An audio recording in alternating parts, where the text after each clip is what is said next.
తాకట్లో ఉన్న మీ బంగారాన్ని విడిపించి ఆ రోజు ఆన్లైన్ రేటుకి కొంటాం. Sharma gold company. Welcome to Suman TV. నేను మీ శ్రావణి. వైజాగ్ బీచ్ రోడ్ మనకి ఒక మెమరీ. మన వైజాగ్ కి ఒక అందం అంటే మన బీచ్. కానీ వైజాగ్ కి బీచ్ కు వచ్చిన తర్వాత బీచ్ ని చూస్తూ ఎంజాయ్ చేయాలి, కానీ లైఫ్ మాత్రం రిస్క్ లో పెట్టకూడదు. ఇప్పుడు మన వైజాగ్ బీచ్ లో ఎక్కడ పడితే అక్కడ చూస్తే స్విమ్మింగ్ ఇస్ ప్రొహిబిటెడ్ అని క్లియర్ గా పెట్టారు. కానీ చాలా మంది టూరిస్టులు వచ్చి స్విమ్ చేసుకుని వాళ్ళ ప్రాణాలు కోల్పోతున్నారు. సో ఇవాళ ఆర్కే బీచ్ రోడ్ లో ఒక ముగ్గురు వ్యక్తులు వాళ్ళ ప్రాణాలని కోల్పోయారు. అసలు ఇందులో ఎంతమంది ప్రాణాలు కోల్పోయారు, అసలు ఏం జరిగింది ఇక్కడ మనకి ఇక్కడ ఇవాళ ఇప్పుడు సిచ్యువేషన్ చూస్తే మాత్రం బీచ్ లో అయితే వేవ్స్ బలంగా వస్తున్నాయి. కానీ దీని వెనక జరిగిన సిచ్యువేషన్ ఏంటి, ఇన్సిడెంట్ ఏంటి అని మనం అడిగి తెలుసుకుందాం.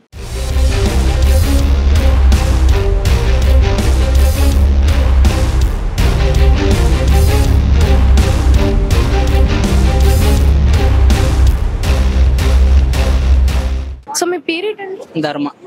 ఇప్పుడు మునిగిపోయిన అబ్బాయి మీకు ఏమవుతారు? ఫ్రెండ్ అండి. మీ ఫ్రెండ్ పేరేంటి? గోవింద్. ఓకే, ఎన్ని సంవత్సరాలు ఉండొచ్చు? 20 సంవత్సరాలు ఉంటుంది. ఇప్పుడు ఈ ఘటన ఎలా జరిగింది, ఏ టైంలో జరిగింది? టైం అంటే తెలియదండి. ఇందాకలా చూసాము, ఆంటీ లోపల కొట్టుకుపోతుంది కాపాడండి అంటుంటే ఇద్దరు దూకేము. నేను ఆ రిస్క్ చేయలేక బయటకు వచ్చాను. అతను చాలా రిస్క్ చేసి వెళ్ళాడు, కానీ కీటాలు కొట్టుకు వెళ్ళిపోయింది. అప్పుడు ఈ ఘటన జరుగుతున్నప్పుడు వాళ్ళ ఫ్యామిలీ మెంబర్స్ కానీ, లేదు అంటే ఇక్కడ రెస్క్యూ సిస్టమ్ అంటూ మనకి వైజాగ్ లో ఉంటది కదా బీచ్ రోడ్ లో, అలా అటువంటి టైంలో ఈ రెస్క్యూకి మీరు ఇన్ఫార్మ్ చేయడం కానీ, లేదంటే వాళ్ళ ఫ్యామిలీ మెంబర్స్ మీకు హెల్ప్ అడగడం కానీ అటువంటిది ఏమైనా జరిగిందా? లేదండి, వాళ్ళ ఫ్యామిలీ అంటే మాకు తెలియదు. అక్కడ ఆంటీ అలా కొట్టుకుపోతుంటే అప్పుడు మేము వెళ్ళాము. వెళ్తే కాపాడబోయి మావాడు కూడా లోపలికి వెళ్ళిపోయాడు. మీకు ఆ అబ్బాయికి సంబంధం ఏంటి? కంపెనీలో వర్క్ చేస్తుంటాం. ఏ కంపెనీ? నాగా కంపెనీ.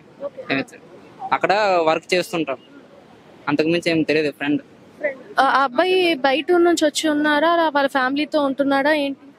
బయట ఊరు నుంచి వచ్చారు, కంపెనీలో ఉన్నారు. వాళ్ళ ఫ్రెండ్స్ వాళ్ళు కలిసి వచ్చారు. మేము అక్కడే వర్క్ చేస్తాం తెలుసు, అలాగా బీచ్ సరదాగా చూద్దామని వచ్చాము. సో కాపాడిపోయి అలా జరిగింది. అయితే ఇవాళ టూరిస్ట్ కింద సరదాగా ఎంజాయ్ చేయడానికి వచ్చేసరికి మీకు ఈ ఘటన కనిపించింది? సరదాగా ఎంజాయ్ చేయడానికి వస్తాం ఆ టైంకి వచ్చాము, అలా ఉన్నాము, ఈ సంఘటన జరిగింది. ఈ ఘటన జరుగుతున్నప్పుడు మీరు ఎక్కడ ఉండాలి? ఆ అబ్బాయిని ఎంత దూరం వెళ్ళాక మీరు చూసారు?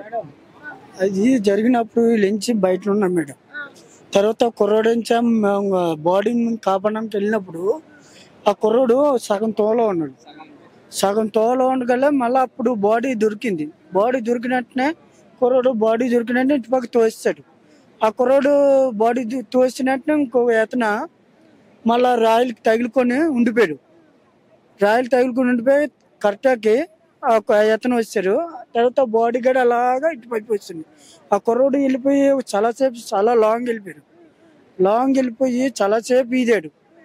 ఒక 10 నిమిషాల వరకు, అరగంట సేపు వరకు ఈదాడు. ఈదిన తర్వాత మళ్ళా ఈ పోలీసులు ఏంటంటే మళ్ళీ అప్పుడు ఆ టైంకి ఎవరో ఒకరు ఉంటే బాగును. ఎవరు లేపని వల్ల మనిషి ఇది అలసిపోయినట్టుగా ఉన్నాడు. తర్వాత ఈ బాడీ చేరిన తర్వాత ఈ బాడీ గురించి చూస్తున్నారు అంతే మేడం. అయితే ఇక్కడికి బాడీ ఆ అబ్బాయి లోన్కి వెళ్ళిపోయాడు, ఇంకా బాడీ బయటకు వచ్చేసింది.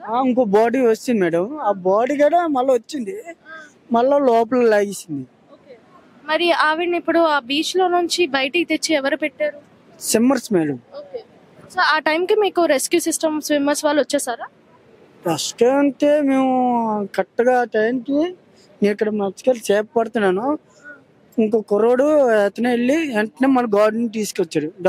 గార్డెన్ తీసుకురాగానే వెంటనే పోలీసులు వీళ్ళందరూ వచ్చి ఎంత ఎతకడం అన్నీ చేశారు.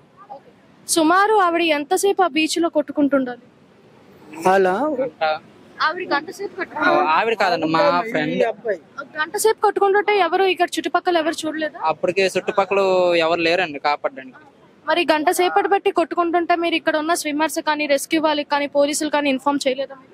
అప్పటికి ఏం చేయాలో తెలియక ఇంకా తెలియదండి. వెంటనే నేను ఇక్కడ చేపలు పడుతుండగా వెంటనే ఒక అతను గొల్లలో గవలమ్మని పంపించాను. పంపికలో ఏంటంటే పరుగుట్టి స్విమ్మర్స్కి వెళ్ళి తీసుకొని వచ్చారు. వెంటనే అతను పోలీసులు ఫోన్ చేసి వెంటనే రప్పించారు. మీరు ఏమైనా అవుతారా వాళ్ళకి బాధ్యతలు? అంటే మీరు ఒక వ్యూ కింద చూసారా, లేదు అంటే మీకు ఏమైనా రిలేషన్ రియల్ సిబ్బంది వెళ్దాం అనుకున్నాం మేడం. వెళ్దాం అనుకుంటే అప్పటికే ఇంక అతను మళ్ళీ దగ్గర ఉన్నాడు కదా, ఈ అతను తీసుకొచ్చిన తర్వాత లాంగ్ వెళ్ళిపోయిన తర్వాత అప్పుడు ఇంక వీరు వస్తారు కదా, సిమ్మర్స్ పోలీసులు వీరు వస్తారు కదా, అప్పుడు కదా బోట్ అయితే తీసుకొస్తాడని ధైర్యమైన ముందు ఇక్కడ ఉన్న ఇద్దరిని తీసుకొచ్చాం, బాడీని ఒక మనిషిని.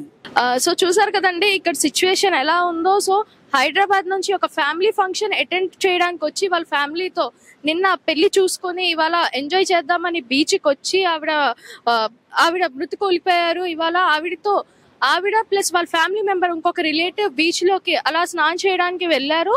వెళ్ళిన తర్వాత చూసేసరికి సగంలో ఆవిడ ఇంకా అబ్బాయి కొట్టుకుపోతుండాలి. అప్పుడు ఒక విజిటర్ చూసి ఒక అబ్బాయి హెల్ప్ చేద్దాం అని ఇద్దరు మళ్ళీ నీటిలోకి వెళ్ళడం జరిగింది. ఇద్దరు జరగడంతో ఒక అబ్బాయి బలంగా వచ్చిన వేవ్స్ తట్టుకోలేక వెనక్కి వచ్చేయడం జరిగింది. ఇంకొక అబ్బాయి హెల్ప్ చేద్దామని లోనికి వెళ్ళగా మృతి చెందిపోయారు ఆయన. సో ఈ వచ్చిన ఇద్దరు ఫ్యామిలీస్ లో ఒక ఆవిడ మృతి చెందిపోయారు, ఇంకొక అబ్బాయికి KGH లో చికిత్స పొందుతున్నారు. సో పోలీసులు ఇంకా రెస్క్యూ సిస్టమ్ వచ్చినప్పటికీ ఆల్రెడీ ఒక అబ్బాయిని సేవ్ చేసి వాళ్ళకి హాస్పిటల్ కి పంపడం కూడా జరిగింది. మన KGH లో ప్రస్తుతం వాళ్ళు చికిత్స పొందుతున్నారు. ఇంకా పోలీసులు ఇంకా ఇక్కడ ఉన్న వ్యక్తులు చెప్పడం ఏంటంటే ఇది జస్ట్ అలా స్నానానికి వెళ్ళడానికి వెళ్ళి బై మిస్టేక్ ఆవిడ ప్రాణాన్ని కోల్పోయారని. కానీ ముందు నుంచి మనకి ఇక్కడ వైజాగ్ ఫోర్కాస్ట్ చెప్తుంది మాన్సూన్స్ ఉన్నాయి, వైజాగ్ బీచ్ లోకి వెళ్ళొద్దు. టూరిస్టులు కూడా ఇంకా స్విమ్మింగ్ చేసిన వాళ్ళు కూడా రెస్క్యూ సెంటర్స్ వాళ్ళు కూడా చెప్పడం జరిగింది మాన్సూన్స్ వల్ల బీచ్ వేవ్స్ చాలా బలంగా వస్తున్నాయి. సో కేర్ఫుల్ గా ఉండండి, బీచ్ ని చూసి ఆరాధించండి, కానీ వెళ్ళి స్నానాలు చేయడం ఇగ్నోర్ చేయండి అని చెప్తుండగా కూడాను ఫ్యామిలీ ఏదో సరదాగా కాలు కడుక్కోవడానికో లేదంటే స్నానం చేయడానికి వెళ్ళి మృతి చెందారు. సో చూస్తూనే ఉండండి సుమన్ టీవీ. మరిన్ని అప్డేట్స్ కోసం కెమెరామెన్ రవితేజతో నేను మీ శ్రావణి.